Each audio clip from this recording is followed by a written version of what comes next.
I'm sick of nobody else coming out here having the gall to say what needs to be said. So I'm just going to lay it on the line. I know it's going to hurt your sensitive ears to hear the truth, but maybe that's what you need, a dose of honest reality. Because the fact is this, if you are not buying The Last of Us Part 1 Remake, if you do not already have a pre-order locked in, if you have not already given Naughty Dog and Sony your money for this game that's yet to be released, you're a homophobe.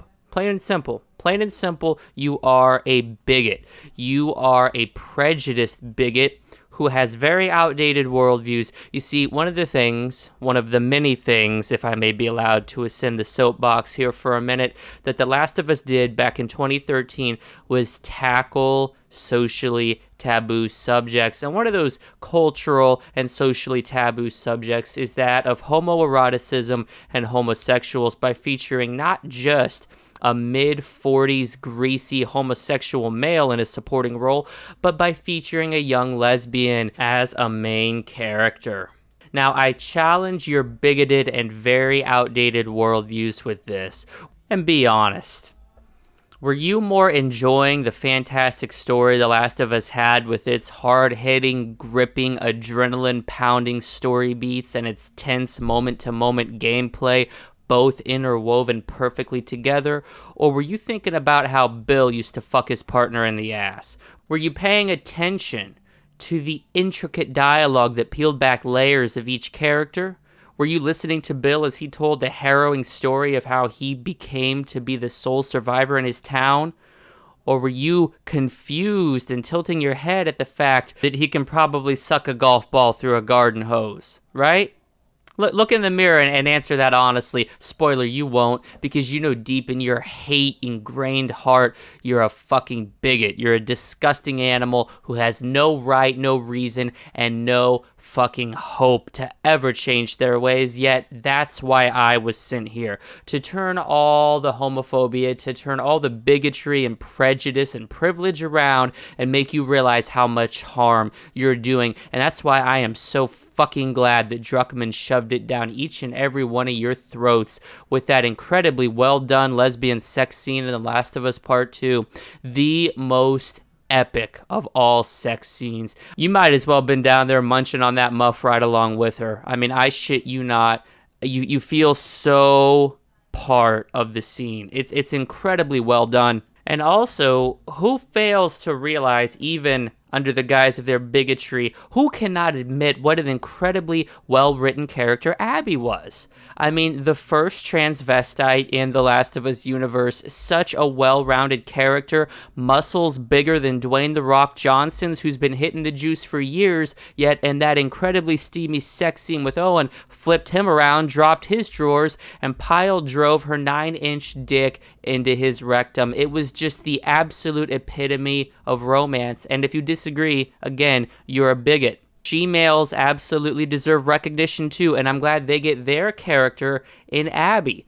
Abby, whose arms are the size of tree trunks. Abby, who single-handedly killed off in a one fell stroke, literally one stroke, not a stroke of her penis, but a stroke of her golf club. Completely I like to view that scene as Democrats and liberals just bashing the ever-loving fuck, both literally and figuratively, out of the old boomer rednecks. Because let's be real, that's what Joel is, right? He was from Texas. He wore flannel, and he was into hunting, and he worked construction.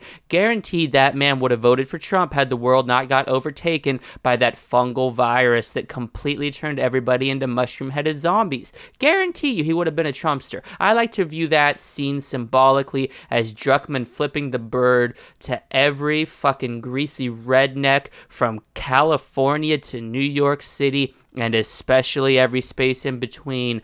Let's face it, liberalism is the future. Socialism is the future. And if you don't like these lesbians and these homosexuals in your games, if you don't like gender politics and you don't like checkbox diversity to appeal to the masses, you are the problem. You are a homophobe. You are a completely outdated boomer in all of your ideology.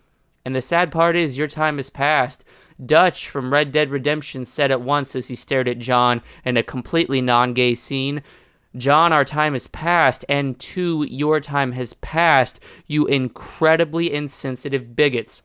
What you need to do, instead of spewing your hate speech online, talking about how you feel like, oh my god, Joel, he was the best character and Druckmann killed him, the writing's so poor, you need to embrace the future, and the future is and always has been this. The future is women. The future is strong black characters. The future is diversity. The future is everything except white men. So I'm sorry to tell you, but if you're a white male, you would have thrived a lot better 200 years ago than you are today. We no longer want you or your outdated, racist, disgustingly homophobic views. You can join the rest of your Trump-supporting clan and go suck each other off at the next cross burning wearing those white fucking hoods that your clan is known for. Meanwhile, the rest of us over here are going to be I love gay people, all right? I absolutely embrace them with every ounce of my being. I embrace them with every fiber of my being, and I acknowledge that they are the future. But there are those of you who refuse to acknowledge that. You don't think it's the future,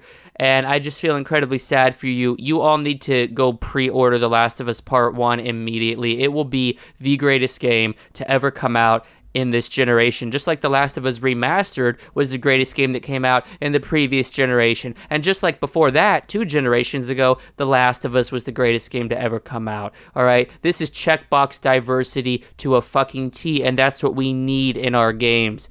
So that's what we need in our lives. That's why I'm such a huge proponent of the MCU. They recognize woman power. They recognize the absolute cultural diversity that the film industry needs. And that is why The Last of Us, Neil Druckmann, Naughty Dog, and Sony are the only ones realizing the diversity, the cultural diversity that the video game market needs. Do we need to play as some washed up old god prodding around middle fucking earth or whatever, wearing the ashes of his first dead family while he's going to bury the ashes of his second dead family? No, that's culturally insensitive on multiple levels, let alone the fact that it completely reinforces the deadbeat father trope. What we need to be playing as, and what I'm so glad that Naughty Dog understands and embraces, is that we need to be culturally shook by playing as not just a marijuana-smoking lesbian who hates her father, but also as the chick with a dick who killed her father. That's what the world needs. You're either on board with it or you're not. And if you're not, get off my fucking channel.